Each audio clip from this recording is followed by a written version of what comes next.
Hello friends, ఈ వీడియోలో మనం SBI state bank of India కస్టమర్ల కోసం తాజాగా వచ్చిన షాకింగ్ న్యూస్ గురించి మాట్లాడబోతున్నాం. ఇప్పటి వరకు ఆన్లైన్ బ్యాంకింగ్ ద్వారా ఫ్రీగా తీసుకునే కొన్ని ఐఎంపీఎస్ సర్వీసులు ఇప్పుడు కొత్త ఛార్జీలతో వస్తున్నాయి. అయితే ఈ కొత్త నిబంధనలు ఎప్పటి నుంచి అమలులోకి రానున్నాయి, ఏ లావాదేవీలపై ఎంత ఫీజు పడనున్నది అని ఈ వీడియోలో తెలుసుకుందాం. స్టేట్ బ్యాంక్ ఆఫ్ ఇండియా తన ఇన్స్టెంట్ మనీ ట్రాన్స్ఫర్ సర్వీస్పై సవరణ చేసింది. ఇప్పటి వరకు ఆన్లైన్ ద్వారా చేసే కొన్ని నగదు బదిలీలకు ఉన్న ఉచిత సదుపాయాన్ని రద్దు చేసి కొత్త ఛార్జీలను విధించింది. ఈ సవరించిన నిబంధనలు ఫిబ్రవరి 15, 2026 నుంచి అమల్లోకి రానున్నాయి.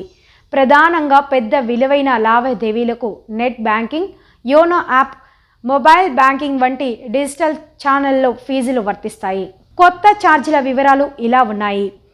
25,000 వరకు ఎలాంటి ఫీజులు లేవు. 25,001 రూపాయి నుంచి 1 లక్ష వరకు ₹2 జీఎస్టీ, 1 లక్ష నుంచి 2 లక్షల వరకు ₹6 జీఎస్టీ, 2 లక్షల నుంచి 5 లక్షల వరకు ₹10 జీఎస్టీ. ఇతర వైపు బ్యాంక్ బ్రాంచ్లలో ఐఎంపీఎస్ లావాదేవీలు చేసే వారికి పాత ఛార్జీలు మాత్రమే వర్తిస్తాయి. అక్కడ 2 నుండి 20 వరకు ఫీజు ఉండవచ్చు.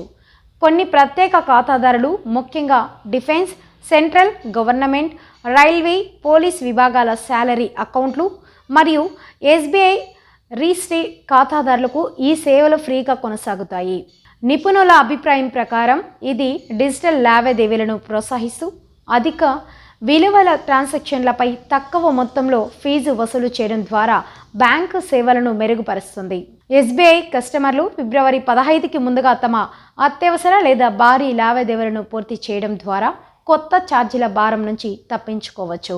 ఇలాంటి లేటెస్ట్ అప్డేట్స్ కోసం మన డిఆర్ ఫోకస్ ఛానల్ని సబ్స్క్రైబ్ చేయండి, మర్చిపోకండి. వీడియో మీకు ఉపయోగపడితే లైక్ అండ్ షేర్ చేయండి.